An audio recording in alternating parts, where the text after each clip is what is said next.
Namaskar students. This is our next class related to advanced accounts subject, and from this session we are going to start chapter number 3. Okay, in last session we have already completed our chapter number 2 of advanced accounts, and the next chapter number 3 is accounts reconciliation, and this is starting from page number 44 of your new book. Please refer page number 44 of your new book advanced accounts का. Okay, and advanced accounts में हम already first chapter कर चुके हैं जो एक theoretical concept पे था related to companies. Then chapter number 2 में हमने मल्टीपल कॉन्सेप्ट्स देखे थे, and chapter number 2 was the most I guess the lengthy chapter because उसमें काफी सारे कॉन्सेप्ट्स थे. काफी सारी एडवांस जर्नल एंट्रीज थी, लाइक क्लोजिंग एंट्रीज थी, पेरोल की जर्नल एंट्रीज थी, टैक्सेशन की थी, डेप्रिसिएशन था. The next topic which is reconciliation is another topic which I should say कि ये एडवांस अकाउंट्स में इसलिए कवर है क्योंकि ये थोड़ा सा एक फॉरवर्ड स्टेप है रेदर इन बिजनेस अकाउंटिंग. आप बिजनेस अकाउंटिंग में mostly simple topic entries, ledger, financial statement preparation, ये सब चीजें कवर करते हैं. कहीं ना कहीं आप ऑलरेडी फाइनेंशियल अकाउंटिंग में reconciliation statement like bank reconciliation statement आप ऑलरेडी प्रिपेयर कर चुके होंगे. बट समटाइम्स जब फाइनेंशियल स्टेटमेंट आप बनाते हैं उसके बाद आपको रियलाइज होता है कि बहुत सारे लेजर्स ऐसे हैं जो रिकंसाइल नहीं हो रहे या टैली नहीं हो रहे हैं. तो उस प्रॉब्लम को सॉल्व करने के लिए रिकंसिलिएशन स्टेटमेंट बनाया जाता है. Now what exactly the reconciliation statement means, पहले तो आप ये बात को समझिए, अच्छे से सुनिएगा ध्यान से. जब भी आप कोई भी दो लेजर को या दो अकाउंट्स को जब आप चेक करते हैं तब आपको पता चलता है कि उन दो लेजर्स में और उन दो अकाउंट्स में जिनमें सिमिलर काइंड ऑफ ट्रांजैक्शन, जिनमें सिमिलर ट्रांजैक्शंस रिकॉर्ड हुए हैं बट उनका क्लोजिंग बैलेंस सेम नहीं आ रहा है, so there is need of preparation of reconciliation statement. First thing, okay, जैसे कि मैं आपको कहूं, अच्छा रिकंसिलिएशन में आप जब भी आप प्रिपेयर कर रहे हैं तो क्यों प्रिपेयर कर रहे हैं, उसका मेन रीजन ये है कि कोई तो फाइनेंशियल ट्रांजैक्शन है जो दो पार्टी ने रिकॉर्ड किया है. So there has to be two parties, very important, there has to be two parties. दो पार्टी ने रिकंसिलिएशन प्रिपेयर करने की जरूरत इसलिए पड़ रही है क्योंकि दो पार्टी ने सेम फाइनेंशियल ट्रांजैक्शन अपने अपने बुक्स में रिकॉर्ड किए हैं, सिमिलर फाइनेंशियल ट्रांजैक्शन. अगर मैंने आपको कुछ प्रोडक्ट सेल किया है तो वही आपके लिए क्या है, परचेज है. अगर आपने मुझे पेमेंट किया है तो आपके लिए वो पेमेंट है, लेकिन मेरे लिए वो क्या है, रिसिप्ट है. सो इम्पोर्टेंट चीज ये है कि जब हम दोनों ने, किसी भी दो पार्टी ने, से सपोज परचेसर और सेलर ने अगर सेम ट्रांजैक्शन अपनी बुक्स में रिकॉर्ड किए हैं तो उनका जो क्लोजिंग बैलेंस है वो भी सेम ही आना चाहिए, राइट? उनका जो क्लोजिंग बैलेंस है वो भी क्या आना चाहिए, सेम आना चाहिए. से सपोज अगर मैंने आपको कोई प्रोडक्ट बेचा और अभी तक अगर आपने मुझे पेमेंट नहीं किया है तो मेरा आपसे क्या आ रहा है, रिसीवेबल आ रहा है, मतलब उस प्रोडक्ट का पैसा अभी भी मुझे लेना आपसे बाकी है. इन द सेंस आप मेरे डेटर हो गए और मैं आपकी कौन हो गई, क्रेडिटर. इस तरह से दो पार्टी के बीच में किसी भी पर्टिकुलर टाइम फ्रेम में, किसी भी पर्टिकुलर पीरियड में एक एन नंबर ऑफ ट्रांजेक्शन्स हो सकते हैं, मल्टीपल ट्रांजेक्शन्स हो सकते हैं, राइट? अब सिमिलर ट्रांजेक्शन जब हुए हैं तो मैंने भी अपनी बुक्स में वही रिकॉर्ड किए हैं और आपने भी आपकी बुक्स में वही रिकॉर्ड किए हैं. जब हम दोनों ने सेम ट्रांजैक्शन रिकॉर्ड करे हैं, अमाउंट भी सेम है, तो क्लोजिंग बैलेंस दोनों की बुक्स में, दोनों के लेजर का क्लोजिंग बैलेंस सेम आना चाहिए, राइट? बट अगर वो क्लोजिंग बैलेंस सेम नहीं आ रहा है तब प्रॉब्लम है. इसका मतलब there is need to prepare reconciliation statement. क्यों? क्योंकि अगर वो क्लोजिंग बैलेंस सेम नहीं आ रहा है तो इसका मतलब ये है कि या तो कोई ट्रांजैक्शन ऐसा है जो मैंने रिकॉर्ड नहीं किया है, या तो कोई ट्रांजैक्शन ऐसा है जो आपने रिकॉर्ड नहीं किया है। हो सकता है कि ट्रांजैक्शन तो रिकॉर्ड किया है पर अमाउंट सही नहीं डाला है। Okay, so this might be some reason to prepare the reconciliation statement. अच्छा, कई बार ऐसा भी हो सकता है कि कोई ट्रांजैक्शन हुआ है बट अकाउंटेंट तक नहीं पहुंचा है। कोई ट्रांजैक्शन हुआ है बट अकाउंटेंट तक उसकी जानकारी नहीं है, तो अकाउंटेंट ने अभी तक बुक्स ऑफ अकाउंट्स में उसे रिकॉर्ड नहीं किया है। Okay, in any business enterprise there can be n number of two party transaction. अब दो पार्टीज में, जैसे कि मैंने आपको बोला कि एक बायर हो सकता है, एक सेलर हो सकता है। ओके, तो बायर है तो वो डेटर हो गया, सेलर हो गया तो वो क्या हो गया, क्रेडिटर हो गया। तो आपको या तो डेटर रिकंसिलिएशन स्टेटमेंट बनाना पड़ेगा या क्रेडिटर रिकंसिलिएशन स्टेटमेंट बनाना पड़ेगा। वैसे ही जैसे हमने कहा कि आप ऑलरेडी बैंक रिकंसिलिएशन स्टेटमेंट एक बार बना चुके हैं, तो बैंक में भी दो पार्टी होती है, एक तो आप खुद और दूसरा बैंक। तो दोनों की बुक्स प्रिपेयर होती है। एक तो कैश बुक आप आपकी बुक्स में प्रिपेयर करते हैं और दूसरा आप पासबुक बैंक अपनी बुक्स प्रिपेयर करता है, राइट। नेक्स्ट, दो पार्टीज में कोई भी दो पार्टी हो सकती है, जैसे कि अगर आप एक बिजनेस एंटरप्राइज है तो आप या तो आपके एजेंट से या आप आपके जो ब्रांच है उसके साथ आप कोई ट्रांजेक्शन कर रहे हैं, तो दो पार्टी हो गई। एक तो प्रिंसिपल एजेंट हो गया या फिर ब्रांच या फिर हेड ऑफिस हो गया। तो इस तरह से जब सिमिलर काइंड ऑफ ट्रांजेक्शन हो रहे हैं दो पार्टी के बीच में, बट उन दोनों पार्टी के अकाउंट का जो क्लोजिंग बैलेंस आ रहा है दोनों की बुक्स में वो अगर अलग अलग आ रहा है तो ये गलत है। देखिए, मोस्ट इम्पोर्टेंट चीज ये है कि फाइनेंशियल स्टेटमेंट है तो फाइनेंशियल ट्रांजेक्शन है। अकाउंटिंग में हर ट्रांजेक्शन फाइनेंशियल ट्रांजेक्शन है। अब इम्पोर्टेंट चीज ये है कि क्लोजिंग बैलेंस अगर सिमिलर ट्रांजेक्शन आपने रिकॉर्ड किए तो सेम आना चाहिए। अब देखिए, अगर एक का रिसीवेबल आ रहा है तो दूसरे का क्या आएगा, पेएबल आएगा। अगर मैंने आपको माल बेचा है तो मैं आपके लिए क्रेडिटर हूं और आप मेरे लिए कौन है, डेटर है। तो आपसे जो मुझे पैसे मिलने वाले हैं वो मेरे लिए रिसीवेबल है और जो आपको मुझे पे करने हैं वो आपके लिए पेएबल है। ओके, ये बहुत इंपॉर्टेंट चीज है कि भाई बैलेंस तो सेम आना चाहिए, फिगर तो सेम आना चाहिए, लेकिन उसका नेचर दोनों पार्टी के लिए अलग अलग हो जाएगा। अगर एक के लिए रिसीवेबल है तो दूसरे के लिए वही चीज क्या होगी, पेएबल होगी। ओके, नेक्स्ट, आपकी बुक में पेज नंबर 44 से जब ये चैप्टर स्टार्ट हो रहा है तो उन्होंने बताया है कि दो पार्टीज में हो सकता है और फाइनेंशियल ट्रांजैक्शन रिकॉर्ड होते हैं, सिमिलर बैलेंस नहीं आता है, उस वजह से आपको रिकंसिलिएशन स्टेटमेंट बनाना है।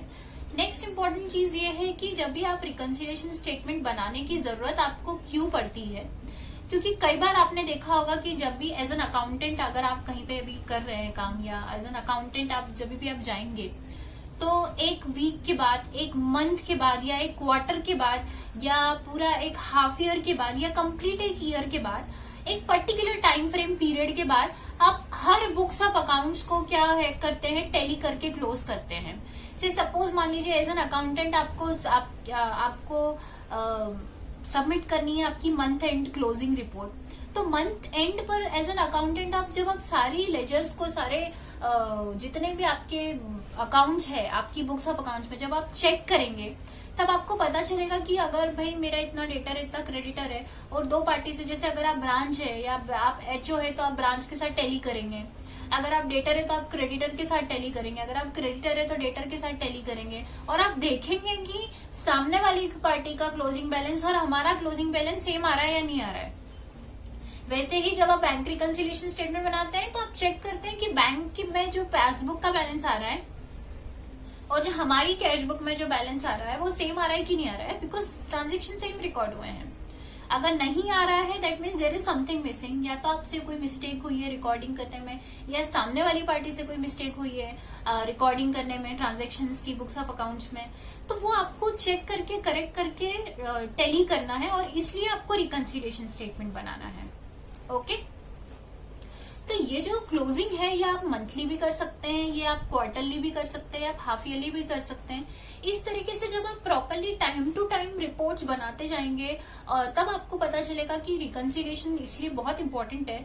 और जब आप ये टाइमली जब आप ये करते रहते हैं, जैसे मंथ एंड में कर लिया, या क्वार्टर एंड में कर लिया, या हाफ एंड में कर लिया, तो जब फाइनेंशियल ईयर एंड होता है पूरे 1 साल के बाद या 12 महीने के बाद, तब आपके ऊपर काम का इतना प्रेशर नहीं आता है, या रिकंसिलिएशन का इकट्ठा इतना सारा बर्डन नहीं आएगा। आप हर पर्टिकुलर टाइम पीरियड में एज एन अकाउंटेंट, ये आपकी रिस्पॉन्सिबिलिटी है कि भले ही आपसे रिपोर्ट मांगी जाए या ना मांगी जाए by the senior management, but it's your duty कि आप सारे लेजर्स को, सारे अकाउंट बैलेंसेस को टैली रखें।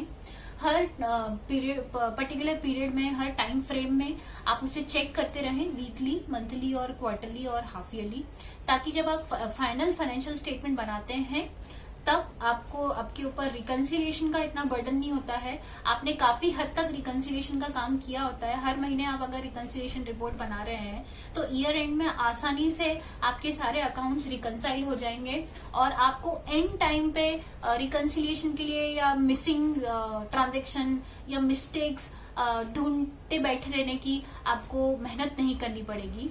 और इसीलिए टाइम टू टाइम जरूरी है कि आप रिकंसिलिएशन बनाते जाएं, बनाते रहें, ताकि जब आप फाइनल फाइनेंशियल स्टेटमेंट बनाते हैं एट द ईयर एंड, तब आपके ऊपर ये मिस्टेक को फाइंड आउट करने का या रिकंसाइल करने का इतना बर्डन नहीं होता है। और एट लास्ट जब आप फाइनेंशियल स्टेटमेंट बना रहे हैं, final financial statement, so you have to be prepared with all the complete ledgers, जिसके सारे बैलेंसेस टैली हो रहे हैं, जिसमें कोई प्रॉब्लम नहीं है, जिसमें अर्थमेटिक कोई मिस्टेक नहीं है, जिसमें कोई ट्रांजैक्शन रिकॉर्ड करने में मिस्टेक नहीं हुई है, या कोई ट्रांजैक्शन मिस नहीं हुआ है। तो वो जब आप properly time to time reconciliation statement बनाते रहेंगे, तब आपको ये फाइनेंशियल स्टेटमेंट प्रिपेयर करते टाइम बिल्कुल भी प्रॉब्लम नहीं आएगी। सेम पेज नंबर 44 पर ही अगर आप देखेंगे तो उन्होंने दिया है, कुछ रीजंस दिए हैं जिसकी वजह से आपका जो दो पार्टी के बीच में जो बैलेंस आ रहा है वो सेम नहीं आ रहा है। There might be some mistake, या कुछ ऐसे ट्रांजेक्शन हो सकते हैं जिसकी वजह से रिकंसिलिएशन। अच्छा, कई बार ऐसा होता है कि अकाउंटेंट ने एकदम प्रॉपर अकाउंटिंग करी है, ऐसा भी नहीं है कि भाई ट्रांजेक्शन मिस मतलब हमने कुछ गलती से जानबूझकर गलती की है, ऐसा नहीं है। फिर भी बैलेंस जो है वो मैच नहीं हो रहा है दो पार्टी का, फिर भी आपको रिकंसाइल नहीं हो रहे हैं, आपके लेजर्स दोनों पार्टी के बीच में रिकंसाइल नहीं हो रहे हैं। So there can be some reasons जिसकी वजह से ये मिसमैच इन बैलेंसेस हो सकते हैं बिटवीन द टू पार्टीज, और यही वो एक्चुअली मेजर रीजन है जिसकी वजह से आपको रिकंसिलिएशन स्टेटमेंट बनाना पड़ेगा, राइट? तो क्या है वो मेजर रीजंस, वो हम देखते हैं। इन रीजंस की वजह से there could be mismatch between the closing balances of the two parties. पहला देखते हैं हम जीएसटी अमाउंट मिसमैच। जैसे कि से सपोज मान लीजिए कि कई बार ऐसा होता है कि मैंने आपको बिल दिया है और उसके ऊपर जीएसटी लगाया है मैंने 18% से, बट हो सकता है कि अकाउंटेंट ने गलती से जब टैली में एंट्री करी तो जब उसने स्टॉक बनाया तो उसने 18 की जगह 12% डाल दिया। It might be a mistake, right? Any mistake can happen. So this is a human error, but it may happen. तो 18% की जगह 12% अभी रेट डल गया है, तो जीएसटी का अमाउंट अलग आ रहा है, गलत आ रहा है। और अगर वो अलग आ रहा है तो जब मैं आपके साथ और आप मेरे साथ जब अकाउंट्स के जब बैलेंसेस चेक करने जाएंगे, तब ये पता चलेगा कि आपने तो जीएसटी कम रिकॉर्ड किया और मैंने जीएसटी जो है वो ज्यादा रिकॉर्ड किया है। तब ये किसकी मिस्टेक है उसे करेक्ट करना पड़ेगा, राइट? तो जीएसटी अमाउंट गलत हो गया है, इसकी वजह से हमारे क्लोजिंग बैलेंसेस में मिसमैच आ रहा है। Goods return but not recorded. अच्छा, मैंने आपको माल बेचा था बट और उसमें से कुछ माल आपने मुझे रिटर्न कर दिया है, मतलब मेरा सेल्स रिटर्न है और आपका परचेसेस रिटर्न है। आपने आपकी बुक्स में रिकॉर्ड किया है परचेस रिटर्न, लेकिन मैंने अपनी बुक्स में सिर्फ सेल्स रिकॉर्ड किया है, जो रिटर्न आपसे आया है सेल्स रिटर्न वो मैंने रिकॉर्ड नहीं किया। 1000 रुपए का माल बेचा, 200 रुपए का आपने मुझे वापस कर दिया, लेकिन फिर भी अभी भी मेरी बुक्स में कितना दिख रहा है, 1000 ही दिख रहा है। आइडियली क्या होना चाहिए, 1000 में से 200 का क्या हो जाना चाहिए, सेल्स रिटर्न माइनस। तो मुझे आपसे कितने लेने बाकी है, 800। लेकिन अब आपने रिकॉर्ड किया है रिटर्न, मैंने रिकॉर्ड नहीं किया है, तो आपकी बुक्स में तो मेरे अकाउंट का बैलेंस कितना दिख रहा है, 800। लेकिन मेरी बुक्स में अभी भी आपके अकाउंट का बैलेंस कितना दिख रहा है, 1000 रुपए। तो ये हो गया मिसमैच। क्यों? क्योंकि मैंने मिस कर दिया कौन सा ट्रांजेक्शन, रिटर्न वाला ट्रांजेक्शन। रॉन्ग एंट्री गलत कर दी है। भाई अकाउंटेंट से कभी मिस्टेक हो गई है, जो बिल्कुल हो सकता है क्लरिकल अकाउंटेंट है, उसने रिकॉर्ड करने में गलती कर दी, डेबिट की जगह क्रेडिट कर दिया या क्रेडिट की जगह डेबिट कर दिया है कोई लेजर, तो जिसकी वजह से पूरा लेजर का बैलेंस जो क्या हो गया है, गड़बड़ हो गया है, चेंज हो गया है, और आपको अभी मिसमैच बैलेंस आ रहा है। TDS deducted but not enter. आपने एक्चुअली जब मैंने आपको पेमेंट, आपने जब मुझे पेमेंट किया से सपोज, तब आपने मेरा टीडीएस डिडक्ट किया है, लेकिन बुक्स में रिकॉर्ड नहीं किया है। या तो आपने आपकी बुक्स में रिकॉर्ड नहीं किया, या तो मैंने बुक्स में रिकॉर्ड नहीं किया है कि आपने मेरा टीडीएस डिडक्ट किया है। Goods in transit in the sense जैसे कि कुछ माल ऐसा है जो रास्ते में है, मैंने आपको माल बेचा तो है, अब मैंने तो सेल्स की एंट्री रिकॉर्ड कर दी, लेकिन वो माल अभी 2 दिन हो गए, लेकिन वो अभी ट्रक से माल जा रहा है और ट्रांजिट में, मतलब ऑन द वे है, राइट। अब अगर वो ऑन द वे है तो आपको पहुंचने में टाइम लग रहा है। अब जब तक आप तक माल नहीं पहुंचा है तब तक आपने परचेस की एंट्री नहीं करी है, लेकिन मैंने तो माल डिलीवर कर दिया है, मतलब मेरी तरफ से माल जा चुका है, तो मैंने सेल्स की एंट्री कर दी है। और अगर आज मंथ की लास्ट डेट है, सपोज 31 है, आज मंथ का लास्ट डेट है, और आपको माल 2 तारीख को, अगले महीने 2 तारीख को रिसीव हो रहा है, पर 31 को मैंने तो सेल्स रिकॉर्ड कर ली, बट आपने तो परचेस रिकॉर्ड नहीं करी है ना। तो 31 तारीख को तो हमारा जो क्लोजिंग बैलेंस आ रहा है वो तो डिफरेंस हो जाएगा, वो तो मिसमैच आ जाएगा, क्योंकि मैं तो सेल्स बता रही हूँ लेकिन आप अभी तक परचेस बता नहीं रहे हैं। और क्या रीजन हो सकता है जिसकी वजह से ये मिसमैच आ रहा है? So there can be n number of such reason कि भाई मैंने जैसे 1000 रुपए का रिकॉर्ड किया, लेकिन गलती से आपके अकाउंटेंट ने उसे 10,000 रिकॉर्ड कर लिया, एक 0 का मिस्टेक हो गया, या मैंने 100 रुपए का रिकॉर्ड किया बट आपने 1000 रुपए का रिकॉर्ड कर लिया। इस तरह से there can be arithmetical error, human error, recording में एरर, टोटल में एरर, या परसेंटेज रिकॉर्ड करने में एरर, टीडीएस आपने डिडक्ट किया बट मैंने रिकॉर्ड नहीं किया, या डिडक्ट हुआ है बट हम दोनों ने बुक्स में रिकॉर्ड नहीं किया है, या रेट कुछ गलत अलग अमाउंट रिकॉर्ड हो गया है, जिसकी वजह से ये 2 पार्टीज के जो बैलेंसेस हैं, क्लोजिंग बैलेंसेस हैं, वो टैली नहीं हो रहे हैं।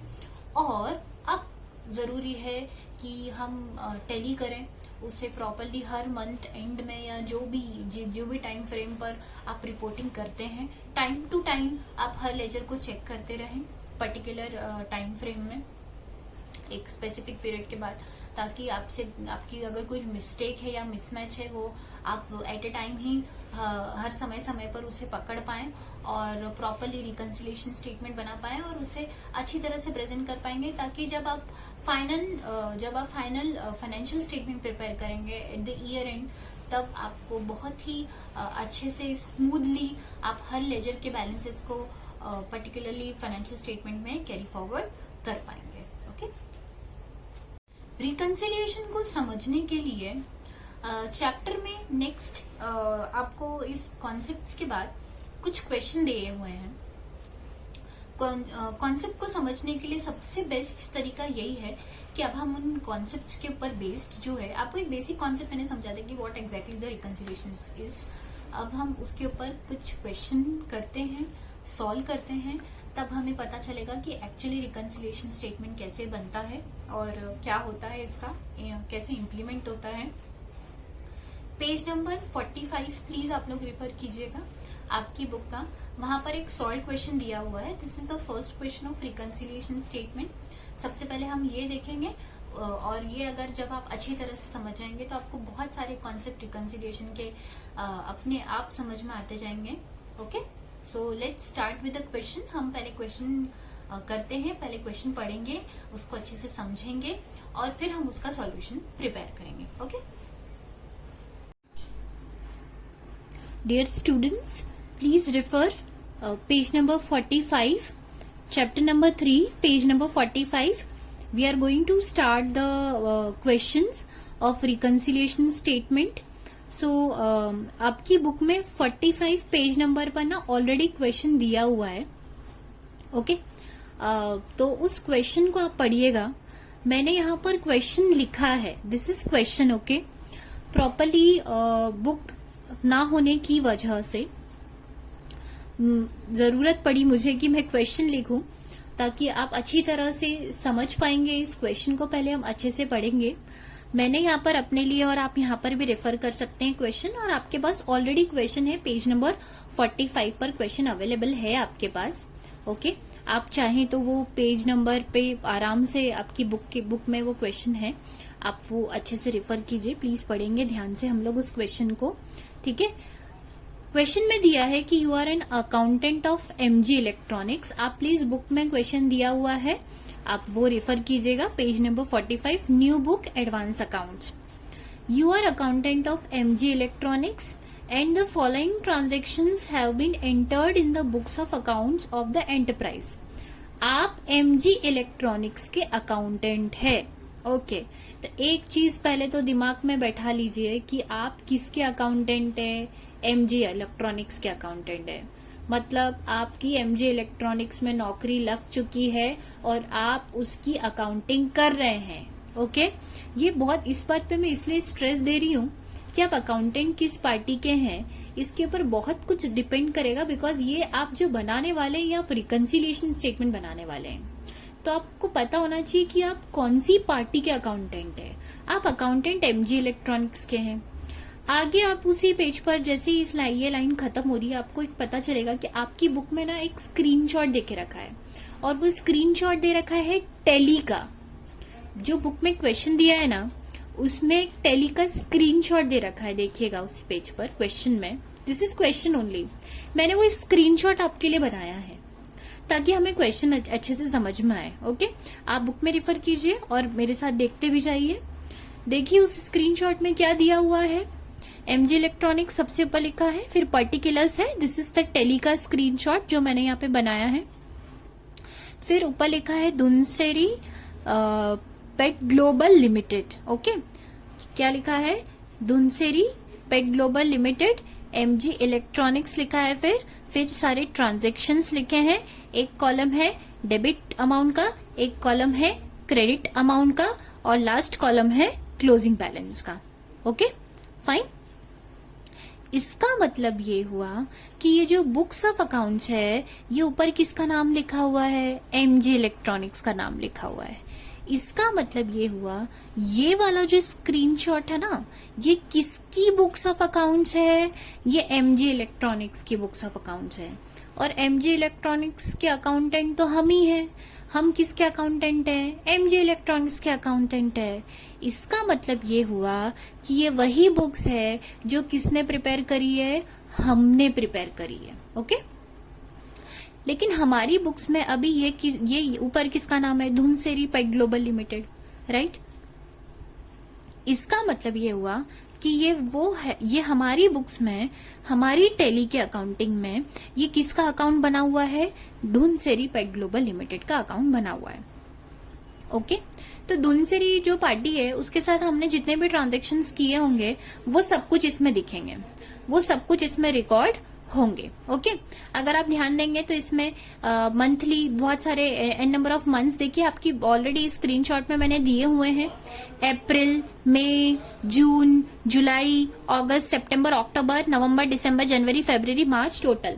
सो दिस इज काइंड ऑफ पूरा मैंने एक स्क्रीनशॉट जैसे आपकी बुक में दिया है ना, वैसे ही प्रिपेयर किया है। आप उससे देखेंगे और उसमें आपको पता चल जाएगा कि इट इज सिमिलर, ओके। देखिए ध्यान दीजिए इसमें। देखिए अप्रैल से लेकर अक्टूबर तक ये धुनसेरी के साथ हमने कोई भी ट्रांजैक्शन नहीं किए है, ओके। अब अगर आप ध्यान देंगे तो नवंबर में एक ट्रांजैक्शन है।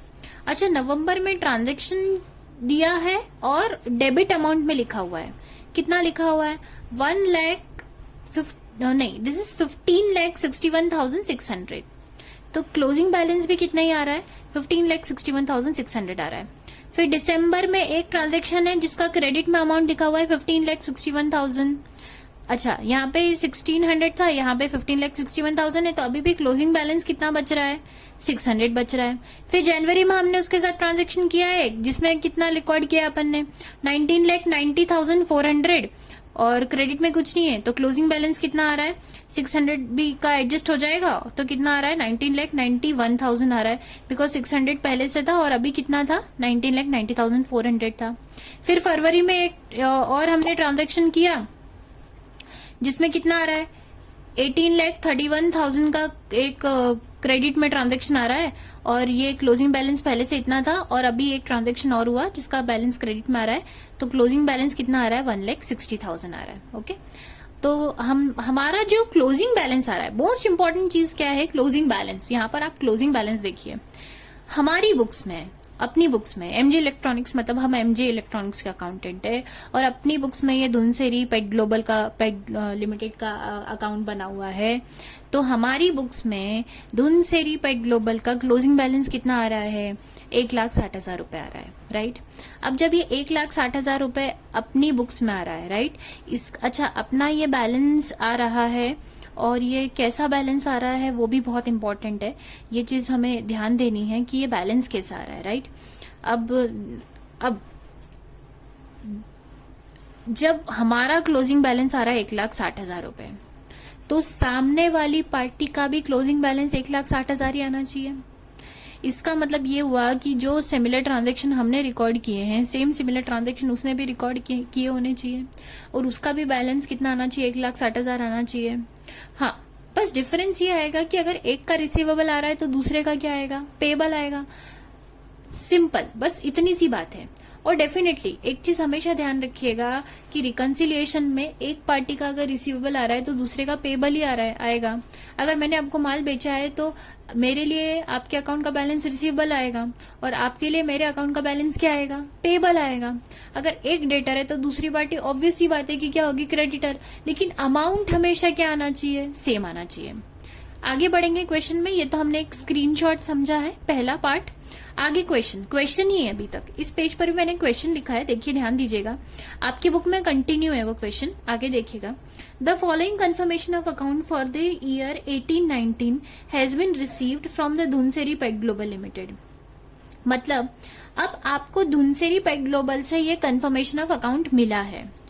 अच्छा, मतलब फ्रॉम धुनसेरी पेट ग्लोबल लिमिटेड, मतलब ये किसने भेजा है, धुनसेरी ने भेजा है। किसको भेजा है, एमजी इलेक्ट्रॉनिक्स, मतलब अपने को भेजा है। Confirmation of account for the period, कौन से पीरियड का भेजा है, 1 अप्रैल 18 से लेकर तो 31 मार्च 2019 का, मतलब पूरे साल का। जैसे अपन ने पूरे साल का अप्रैल से लेके मार्च तक का रिकॉर्ड किया है ना, वैसे उन्होंने भी पूरा अप्रैल से लेके मार्च तक का उन्होंने अपने को जो भी उन्होंने ट्रांजेक्शन रिकॉर्ड किए थे वो भेज दिए हैं। अभी देखिए क्या होगा, अपन एमजी इलेक्ट्रॉनिक्स के अकाउंटेंट है ना, अपन एमजी इलेक्ट्रॉनिक्स के अकाउंटेंट है ना, तो अपनी बुक्स में उसका क्लोजिंग बैलेंस कितना आ रहा है, 1,60,000 रुपए आ रहा है, तो उसकी भी बुक्स में 1,60,000 रुपए आना चाहिए। बट ऐसा नहीं हो रहा है, उसकी बुक में देखिए क्लोजिंग बैलेंस कितना आ रहा है। देखिए ये सारे डेबिट के ट्रांजेक्शन है, ये सारे क्रेडिट के ट्रांजेक्शन है, उसने टी शेप में बनाया हुआ है लेजर, लेकिन उसकी बुक्स में तो कोई बैलेंस आ ही नहीं रहा है यहाँ पे। तो आप क्वेश्चन में देखिएगा, आपकी बुक में देखिए उसकी बुक में कोई क्लोजिंग बैलेंस नहीं है। मतलब उसका तो ये डेबिट और क्रेडिट पूरा क्या हो रहा है, लेजर टैली हो रहा है, मतलब there is no closing balance, मतलब क्लोजिंग बैलेंस क्या आ रहा है, नील आ रहा है। ऐसे कैसे हो सकता है, क्लोजिंग बैलेंस पूरी तरह से नील आ रहा है, ऐसे कैसे हो सकता है। हमारा तो क्लोजिंग बैलेंस उसके क्या आ रहा है, 1,60,000 आ रहा है ना। यहाँ पे क्या हुआ होगा कि एज एन अकाउंटेंट, जब हम एमजी इलेक्ट्रॉनिक्स के अकाउंटेंट है तो हमने ये धुनसेरी पेट ग्लोबल को कहा होगा कि भाई ऐसा है कि आपकी जो हमारी बुक्स है ना, उसमें आपके अकाउंट का जो क्लोजिंग बैलेंस है 1,60,000 आ रहा है। बट धुनसेरी ने क्या कहा, धुनसेरी के अकाउंटेंट ने हमसे क्या कहा होगा कि नहीं, हमारी बुक्स में तो आपके अकाउंट का कोई भी क्लोजिंग बैलेंस नहीं आ रहा है, वो तो एकदम नील आ रहा है। तो हमने उससे ये कहा होगा कि ऐसा कैसे हो सकता है। आप ऐसा कीजिए, आपकी बुक्स ऑफ अकाउंट्स में आपने जो भी ट्रांजैक्शंस रिकॉर्ड किए ना हमारे साथ, आप हमें वो भेज दीजिए। तो धुनसेरी ने इसीलिए ये वाला जो अकाउंट्स जो कंफर्मेशन का जो डिटेल है ना, धुनसेरी पेट ग्लोबल के जो अकाउंटेंट ने है उसका ये पूरा हमें जो है वो भेज दिया है, या उसने मेल पे भेज दिया है, या उसने किसी भी तरह से हमें पहुंचाया है। और हमारे पास अब ये है कि धुनसेरी ने अपनी बुक्स में हमारे साथ जितने भी ट्रांजेक्शन हुए हैं वो कैसे रिकॉर्ड किए हैं, कौन कौन से रिकॉर्ड किए हैं। बट ऑब्वियस सी बात है कि दो पार्टी के बीच में ट्रांजैक्शन तो सेम ही रिकॉर्ड हुए होंगे, जो मैंने रिकॉर्ड किए वही उसने भी रिकॉर्ड करने चाहिए, राइट। बट क्लोजिंग बैलेंस भी तो सेम आना चाहिए, ऐसा क्यों नहीं हो रहा है, क्लोजिंग बैलेंस सेम क्यों नहीं आ रहा है? इसका मतलब ये है कि कोई ट्रांजैक्शन ऐसा है या तो जो हमने रिकॉर्ड किया है बट उसने रिकॉर्ड नहीं किया है, कोई ट्रांजैक्शन ऐसा है जो उसने रिकॉर्ड किया है बट हमने रिकॉर्ड नहीं किया है, कोई ट्रांजैक्शन ऐसा है जिसका अमाउंट गड़बड़ हो गया है, या कोई ट्रांजैक्शन मिसिंग है, कुछ भी हो सकता है। कोई ट्रांजैक्शन ऐसा है जो डेबिट में होना चाहिए लेकिन क्रेडिट में चला गया है। तो there can be n number of chances of mistake, ऐसी कोई भी मिस्टेक हो सकती है, और उसी को अब हम करेक्ट करने के लिए अब हम देखेंगे कि वो चीज क्या है जो मिस्टेक हुई है। ओके, मोस्ट इम्पॉर्टेंट चीज ये है कि अब हम फाइंड आउट करेंगे कि मिस्टेक क्या हुई है, और उसके लिए हम एक एक ट्रांजैक्शन को चेक करेंगे। ओके, एक एक ट्रांजैक्शन को चेक करेंगे। ध्यान देंगे यहाँ पर, अगर हमने अपनी बुक्स में धुनसेरी के अकाउंट में डेबिट में लिखा है 15,61,600, इसका मतलब हमने धुनसेरी को कुछ तो माल बेचा है। अब वैसे ही धुनसेरी ने भी अपनी बुक्स में रिकॉर्ड किया होगा कि उसने अपने से माल खरीदा है। तो देखिए धुनसेरी, ये अपनी बुक्स में धुनसेरी का अकाउंट है और ये उसकी बुक्स में अपना अकाउंट है। तो देखिए धुनसेरी ने भी रिकॉर्ड किया है बाय परचेसेस 15,61,600। मतलब ये जो पहला ट्रांजैक्शन है ये हम दोनों ने अपनी बुक्स में एकदम करेक्ट रिकॉर्ड किए हैं, इसमें कोई मिस्टेक नहीं है। ओके, तो इसको मैं राइट टिक कर रही हूँ, इसमें कोई मिस्टेक नहीं है। तो ये जो है ये मैंने भी अपनी बुक्स में करेक्ट रिकॉर्ड किया है और ये उसने भी अपनी बुक्स में करेक्ट रिकॉर्ड किया है। आप लोग भी आपकी बुक में जो क्वेश्चन दिया हुआ है ना, आप लोग प्लीज नोटबुक में ये जब भी रिकंसिलिएशन बनाएं, please keep a pencil in your hand. अब आपकी बुक आपके हाथ में प्लीज पेंसिल रखेंगे और रिकंसाइल करते जाएंगे, और जो दोनों अमाउंट है क्वेश्चन में उसके ऊपर राइट टिक करेंगे। क्वेश्चन में ही राइट टिक कीजिए कि ये टैली हो गया है, ये हमने भी अपनी बुक्स में रिकॉर्ड किया और उसने भी अपने बुक्स में रिकॉर्ड किया है, इसमें कोई मिस्टेक नहीं है।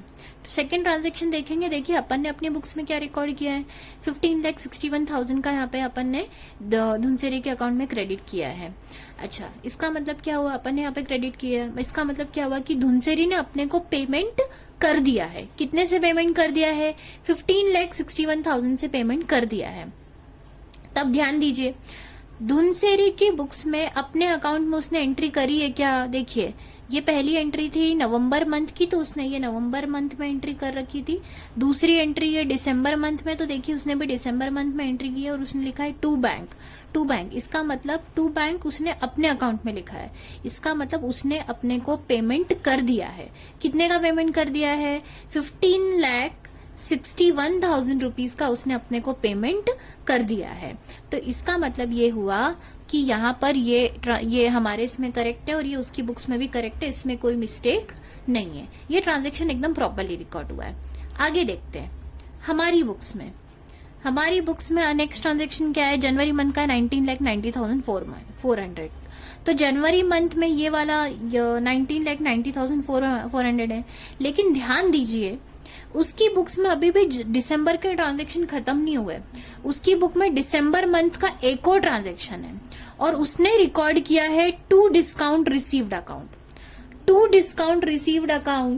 600 रुपीज का उसने रिकॉर्ड किया है। To discount received account 600 rupees का, ठीक है, उसने रिकॉर्ड किया है, लेकिन अपन ने तो ये रिकॉर्ड किया ही नहीं है। इसका मतलब ये मिसमैच है। अब ये मिसमैच है मतलब ये तो गड़बड़ हो गया। 600 का ट्रांजैक्शन उसने रिकॉर्ड किया है बट अपन ने रिकॉर्ड नहीं किया है। अब हम क्या करेंगे, इसको कर लेंगे सर्कल। इसको क्या कर लेंगे, सर्कल कर लेंगे। इसका मतलब ये एक मिस्टेक है जिसकी वजह से हमारा क्लोजिंग बैलेंस टैली नहीं हो रहा है। ओके, आगे ध्यान देंगे। ये मैंने सर्कल कर लिया, मतलब मैंने ये मिस्टेक फाइंड आउट कर ली है। नेक्स्ट ट्रांजैक्शन हमारी बुक में 19,90,400 का जनवरी मंथ का ट्रांजैक्शन है जो हमने उसकी बुक में डेबिट किया है, डेबिट में लिखा है, और उसने अपनी बुक्स में अपने अकाउंट में देखिए बाय परचेसेस वापस लिखा है 90,90,400। इसका मतलब ये वो ट्रांजेक्शन है जो हमने उसको क्या किया है, सेल किया है, तो उसके लिए वो चीज क्या है, परचेज है। और ये अमाउंट एकदम करेक्ट रिकॉर्ड किया है जो हमने हमारे डेबिट में लिखा है, मतलब धुनसेरी के अकाउंट को अपन ने डेबिट किया है, तो इसका मतलब ये अपना सेल है और उसके लिए क्या है, परचेज है। तो ये भी ट्रांजेक्शन जो है वो दोनों की बुक्स में करेक्ट रिकॉर्ड हुआ है, इसमें कोई मिस्टेक नहीं है, तो इसको भी राइट टिक कर लीजिए, इसमें कोई गड़बड़ नहीं है। नेक्स्ट ट्रांजेक्शन देखेंगे। नेक्स्ट ट्रांजेक्शन में हमारा है फरवरी मंथ का ट्रांजेक्शन। फरवरी मंथ का ट्रांजेक्शन है, लेकिन ध्यान दीजिए उसकी बुक्स में अभी भी ट्रांजेक्शन खत्म नहीं हुए जनवरी मंथ के। जनवरी मंथ में उसने एक ट्रांजेक्शन रिकॉर्ड किया है टू रिटर्न आउटवर्ड करके। अब टू रिटर्न आउटवर्ड मतलब एक ट्रांजेक्शन है 1,59,232 का, ये उसने तो अपनी बुक्स में रिकॉर्ड किया है, लेकिन अपन ने देखो कहीं पे भी रिकॉर्ड नहीं किया है, मतलब ये मिसमैच है, मतलब ये गड़बड़ है ना। तो ये गड़बड़ है तो इसको अगेन सर्कल कर लो, दिस इज अ मिस्टेक। ठीक है, ये आपको रिकंसिलिएशन में इफेक्ट देना है। आगे हमने रिकॉर्ड किया है फरवरी मंथ में अगेन उसके अकाउंट में हमने क्रेडिट में डाला 18,31,000। इसका मतलब हमें 18,31,000 का उससे पेमेंट मिल गया है। तो देखो उसने भी उसकी बुक्स में रिकॉर्ड किया है अपने लेजर में, टू बैंक रिकॉर्ड किया है 18,31,000। इसका मतलब इसमें कोई गड़बड़ नहीं है, ये भी ट्रांजेक्शन जो है वो क्या आ रहा है, टेली हो रहा है, इसमें कोई गड़बड़ नहीं है, कोई मिस्टेक नहीं है। अब ध्यान दीजिए अपनी बुक्स में सारे ट्रांजेक्शन खत्म हो गए, पर अपनी बुक्स में ये ट्रांजेक्शन का इफेक्ट देने के बाद क्लोजिंग बैलेंस कितना आ रहा है, 1,60,000। लेकिन उसकी बुक में एक और ट्रांजेक्शन है, देखिए ये राइट टिक हो गया, ये मिस्टेक है, मिस्टेक है, राइट टिक हो गया, ये भी राइट टिक हो गया, ये राइट टिक हो गया। लेकिन एक ट्रांजेक्शन है जो उसकी बुक में, देखो लास्ट वाला कौन सा है, ये फरवरी में उसने क्या रिकॉर्ड किया, टू डिस्काउंट रिसीव। कितना डिस्काउंट रिकॉर्ड किया उसने, 168 रुपीज का, 168 रुपीज का डिस्काउंट है जो उसकी बुक में, तो अपनी बुक में नहीं है। अब ऐसे कैसे हो सकता है, तो this is a mistake, this is a mismatch. कोई ट्रांजेक्शन ऐसे है, इसका मतलब ये 3 ट्रांजेक्शन ऐसे हैं जो उसने तो अपनी बुक्स में रिकॉर्ड किए हैं पर अपन ने अपनी बुक्स में रिकॉर्ड नहीं किए हैं, जिसकी वजह से ये क्लोजिंग बैलेंस जो है वो टेली नहीं हो रहा है। क्लोजिंग बैलेंस हमारा कितना आ रहा है, 1,60,000 रुपए आ रहा है। अच्छा, अब 1,60,000 रुपए आ रहा है, हमने क्या बताया कि अपन ने उसको ये सेल किया और उतना उसने अपने को पेमेंट किया, तो 1,60,000 रुपए जो हमारा आ रहा है ना, वो बैलेंस अभी भी धुनसेरी का बच रहा है। इसका मतलब हम ये बता रहे हैं कि हमें अभी भी उससे ये पैसा लेना बाकी है। इसका मतलब ये हमारे लिए क्या है, रिसीवेबल बता रहे हैं। हम क्या बता रहे हैं, ये रिसीवेबल, कि हमें अभी भी, हम क्या बता रहे हैं, हम एमजी इलेक्ट्रॉनिक्स के अकाउंटेंट है, हम क्या बोल रहे हैं कि हमें धुनसेरी के अकाउंट का अभी भी 1,60,000 रुपए क्लोजिंग बैलेंस आ रहा है। इसका मतलब हमें अभी भी उससे पैसे लेना बाकी है, हमें अभी भी उससे रिसीवेबल है, और वो है 1,60,000 रुपए। ओके, बट धुनसेरी ने अपनी बुक्स में जो अपना अकाउंट बनाया है उसमें तो क्लोजिंग बैलेंस कुछ आ ही नहीं रहा है, मतलब उसका तो नील आ रहा है, उसका तो क्योंकि डेबिट क्रेडिट तो टैली हो गया है, और उसका अगर डेबिट क्रेडिट टैली हो गया मतलब कुछ बैलेंस आ ही नहीं रहा है, कोई बैलेंस नहीं आ रहा है। इसका मतलब धुनसेरी के हिसाब से तो उसको, हमको कोई भी पेमेंट नहीं करना है। वो क्या बोल रहा है कि नहीं नहीं भाई देखो ऐसा है कि हमने आपका पूरा पेमेंट कर दिया है और ये सब जो भी है, और ये माल इतना रिटर्न किया, और ये डिस्काउंट है जो आपसे हमें मिला है, तो हमें कुछ भी पेमेंट करना बाकी नहीं है। मतलब हमारे अकॉर्डिंगली तो हमें रिसीवेबल आ रहा है 1,60,000 का, बट उसके अकॉर्डिंगली एक्चुअली पेबल आना चाहिए पर वो नहीं आ रहा है, तो उसके अकॉर्डिंगली कोई भी पेबल उसका नहीं भर रहा है। और अगर ऐसा है तो क्यों है वो हम फाइंड आउट कर चुके हैं। क्यों है, क्योंकि 3 ट्रांजेक्शन ऐसे हैं जो हमने हमारी बुक्स में रिकॉर्ड नहीं किए बट उसने हमारी बुक्स में रिकॉर्ड कर लिए हैं। तो अब हमें मिसमैच के रीजन पता चल गए हैं, अब हमें मिस्टेक पता चल गई है, अब हमें इसी मिसमैच के रीजन को यूज करके बनाना है रिकंसिलिएशन स्टेटमेंट। क्योंकि जब भी हम कोई प्रॉपर पीरियड एंड होने के बाद या खत्म होने के बाद जब भी हम क्लोज करेंगे, लेजर्स को क्लोज करेंगे, तब हम रिकंसाइल करेंगे, और अगर वो रिकंसाइल नहीं हो रहे हैं तो हम रिकंसिलिएशन स्टेटमेंट बनाएंगे। ओके।